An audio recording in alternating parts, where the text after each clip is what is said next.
এই রেডিওতে বাজে হারিয়ে যাওয়া ভূতের গল্প। এই কাহিনীর সমস্ত চরিত্র এবং ঘটনা সব কাল্পনিক। বাস্তবের জীবিত বা মৃত কোনো ব্যক্তি অথবা কোনো ঘটনার সাথে এর মিল থাকলে তা সম্পূর্ণ অনিচ্ছাকৃত এবং কাকতালীয়। ব্যবহৃত অপ্রকৃত এবং অলৌকিক ঘটনাক্রম পরিবেশনার উপক্রম মাত্র। কুসংস্কার বিশ্বাস করবেন না, কুসংস্কার ছড়াবেন না। ধানেখালি গ্রামের এক কোণে একটা পুরনো চণ্ডী মণ্ডপ আছে। এক সময় সেখানে গ্রামবাসীরা পুজো করত, গান বাজনা হতো, নাটক সমূহ সব হতো। এখন সব কিছু বন্ধ হয়ে গেছে, কারণ গত 5 বছর ধরে এক অদ্ভুত ঘটনা ঘটেছে। পুজোর পরে তারা কেউ যদি মণ্ডপের দিকে যায় তারা আর ফেরে না। শুধু পরদিন সকালে চণ্ডী মণ্ডপের চারপাশে রক্তের ছোপ আর ভাঙাচূড়া পড়ে থাকে।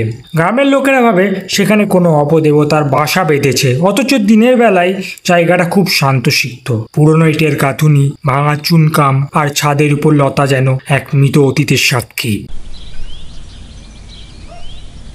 এই সময়ে গ্রামে এসেছেন নতুন প্রাথমিক স্কুলের শিক্ষক অভিজিৎ সরকার। শহর থেকে আসা, ভূত পেতে তেমন বিশ্বাস নেই। তিনি গ্রামের এক অলৌকিক কাহিনীতে কান না দিয়ে চণ্ডী মণ্ডপের পাশেই ঘর ভাড়া নিয়ে থাকতে শুরু করেন। লোকজন অনেক বোঝানোর চেষ্টা করে, কিন্তু তিনি হেসে উড়িয়ে দেন।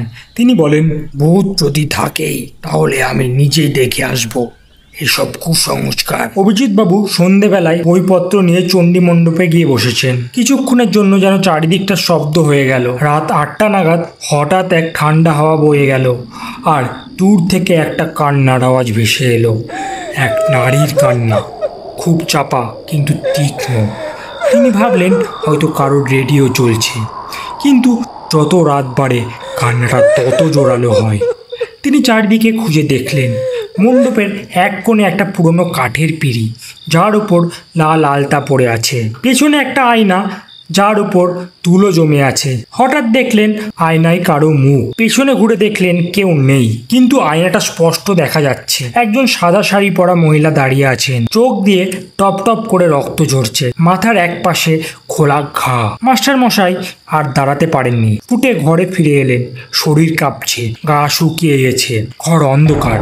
আলো জ্বালাতে গিয়ে দেখলেন বাতি জ্বলছে না। টর্চ ধরাতেই দরজার বাইরে ছায়া। ধীরে ধীরে দরজার নিচ দিয়ে লাল রঙের জল ছুঁয়ে পড়ছে। তিনি জানলার ফাঁক দিয়ে বাইরে তাকালেন। চণ্ডী মণ্ডপের সামনে সেই মহিলার ছায়া, তার চোখ দুটো 2 আগুনের মতো লাল, আর সে এমনভাবে তাকিয়ে আছে তার ঘরের দিকে।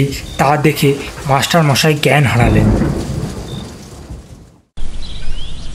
পরের দিন সকালে গ্রামবাসীরা দেখতে পেলেন অভিজিৎবাবু অজ্ঞান অবস্থায় পড়ে আছেন, মুখে আতঙ্ক, শরীর ঠান্ডা। অনেক ডাক্তার ও যা পুরোহিত ডাকা হলো। এক বৃদ্ধ বললেন, চণ্ডী মণ্ডপের অনেক বছর আগে নাট্যগোষ্ঠীর এক অভিনেত্রী পুজোর রাতে আত্মহত্যা করেছিলেন, কারণ তার প্রেমিক তাকে ঠকিয়েছিল আর তাকে নাটক থেকে বার করে দেওয়া হয়। সেই রাতে সে চণ্ডী মণ্ডপের মেঝেতে আলতা দিয়ে কিছু লিখে গলায় দড়ি দেয়।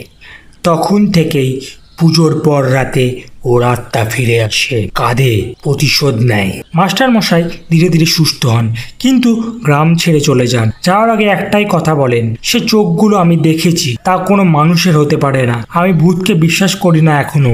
চণ্ডী মণ্ডপের দরজা এখন তালা। পুজোর পরে কেউ আর ওইদিকে হাঁটে না, কিন্তু রাত গভীর হলেই হাওয়ায় কাঁদতে থাকে, আর মাঝে মাঝে ভেসে আসে এক মেয়ের কান্না।